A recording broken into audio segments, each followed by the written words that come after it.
Evergrande is set to default. Let's have a look. Hello everyone, Florian.Heise here, and welcome to another episode of HeiseSays. Grab your stein of coffee. I want to have a look at this article from Reuters discussing Evergrande. Remember, it hasn't disappeared. It's still going on. There's talk that they won't be able to make any of their bond payments in January and are going to default. So let's look. The China property market faces more nationalization. China's private home builders might struggle to stay private for much longer. Evergrande, the country's most indebted developer, has admitted it might formally default. With $10 billion in property bonds maturing in January alone, officials are under pressure to keep the sector from collapsing without softening their hard line on debt levels. It is unsurprising that China Evergrande is unlikely to come up with the money.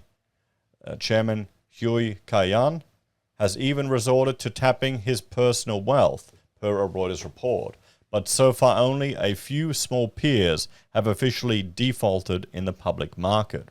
Now Evergrande says it has received a payment request under a $260 million guarantee obligation after having already failed to make $82.5 million in coupon payments.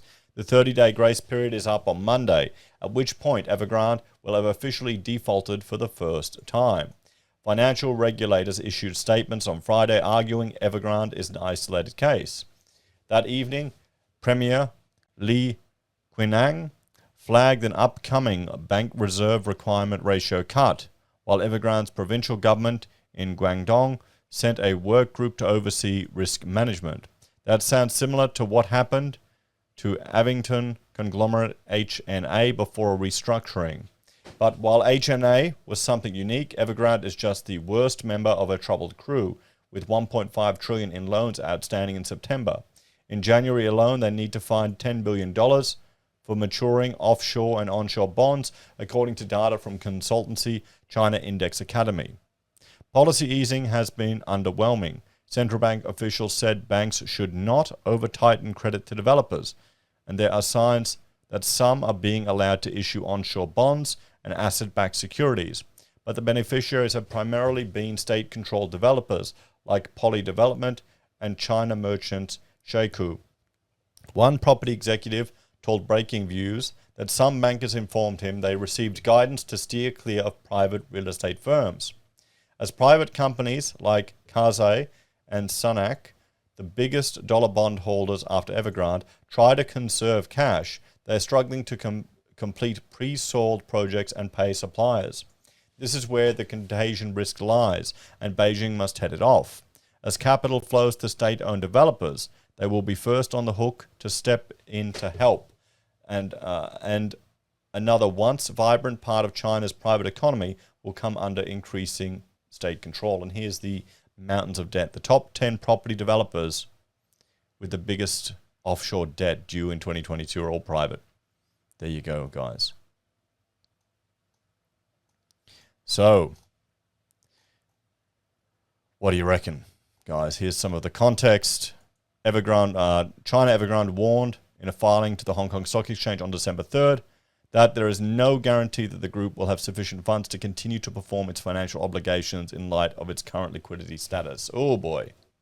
Evergrande had received a payment request under a $260 million guarantee obligation, according to the filing. It had already missed one $82.5 million payment deadline, and the 30-day grace period ends on December 6th, so it's ended today. The government of southern China's Guangdong province, where Evergrande is based, said in a statement on December 3rd that it summoned Evergrande chairman Hui Kaiyan immediately after the company made the statement. It added that it would send a working group to Evergrande at the company's request to oversee its risk management and urged a strengthening of internal controls. So, there you go, everyone. It looks like Evergrande is going to default. But here's the thing.